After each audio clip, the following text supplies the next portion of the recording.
Great morning, class. I hope you all are fine.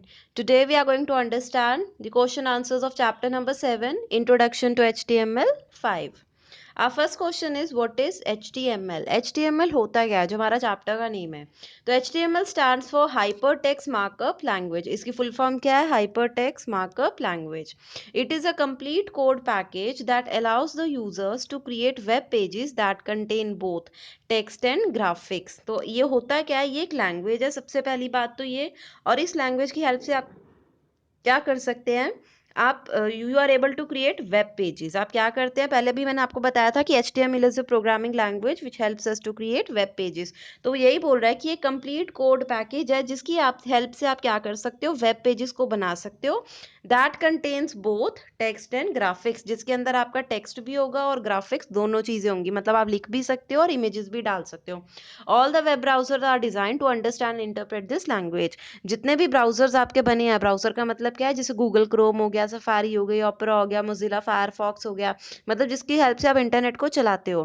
तो जो आप जितने भी आपके ब्राउजर्स हैं वो इनको अंडरस्टैंड भी कर सकते हैं और इंटरप्रेट भी कर सकते हैं. मतलब जो भी HTML लैंग्वेज में होगा वो उसको प्रॉपरली ओपन कर सकते हैं उस पर्टिकुलर पेज को. ठीक है.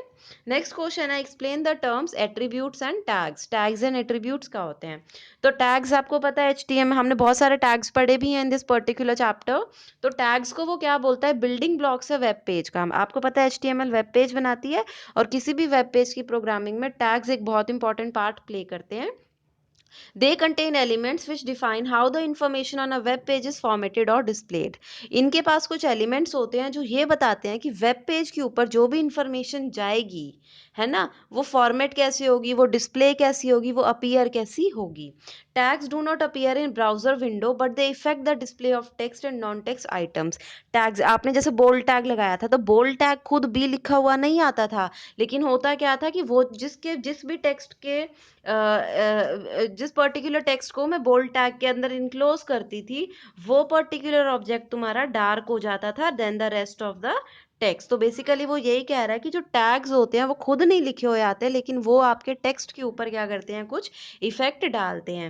N attribute is the property. अब एट्रीब्यूट क्या होता है? ये प्रॉपर्टी होती है that provides additional information about HTML element.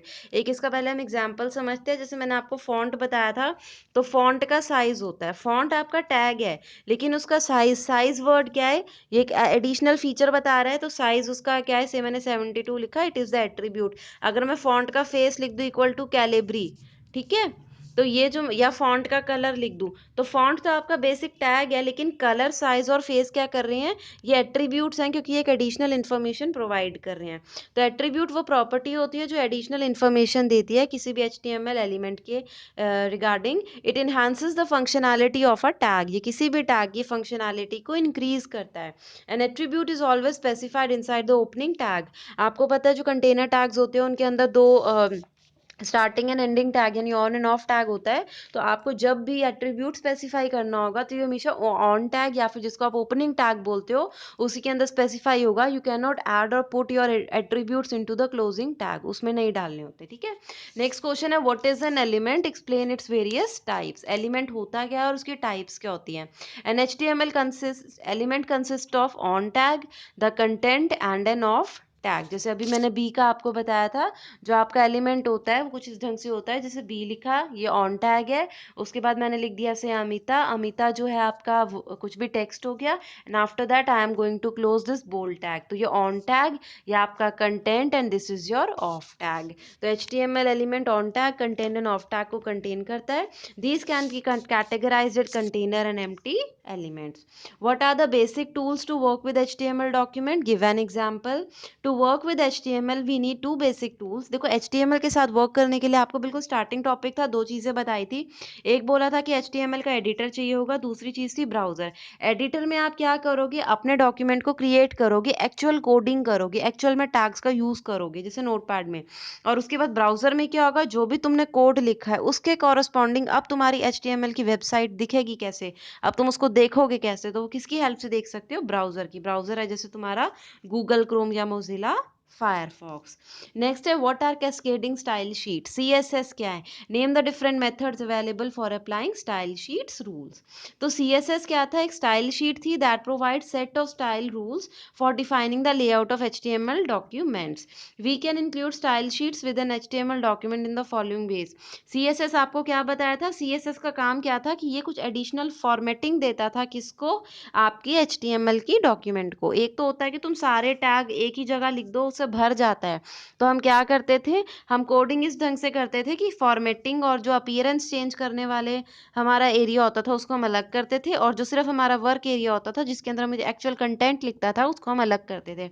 तो CSS फीचर क्या प्रोवाइड करता है? ये रूल्स प्रोवाइड करता है जिसकी हेल्प से आप HTML के डॉक्यूमेंट के जो लेआउट होता है कि कैसे तुम फॉर्मेटिंग और जो कंटेंट वाला कोड है उसको अलग करोगे, वो CSS डिसाइड करता है। और CSS के 3 तरीके होते हैं। First is your inline, second is your internal और embedded, and third is your external. Inline के अंदर तो था एक ही पर्टिकुलर लाइन के अंदर सारी कोडिंग लिख देते थे, पर ये रिपीट करनी पड़ती थी। इंटरनल के अंदर क्या था? हेड सेक्शन के अंदर तुम कोडिंग लिख देते थे स्टाइल की, और वो फिर आप जब भी उस पर्टिकुलर टैग को कहीं भी यूज करोगे तो वो वाली कोडिंग जो आपने यहाँ सेट की होती थी CSS में वो इधर आती जाएगी फॉर्मेटिंग। और एक्सटर्नल के बाद क्या था कि तुम इसके अंदर तो 2 फाइल्स बना रहे थे। वन आपकी थी फॉर HTML जिसके अंदर कंटेंट था, दूसरी आपकी CSS की फाइल थी। जो स्टाइल कोडिंग थी वो इसमें थी और कंटेंट कोडिंग थी इसमें थी, और ये वाला HTML डॉक्यूमेंट इसको रेफर करता था जब भी उसको कुछ स्टाइल प्रोवाइड करना होता था। So these were your 5 questions, class. I hope you have understood the question answers of chapter number 7. Thank you.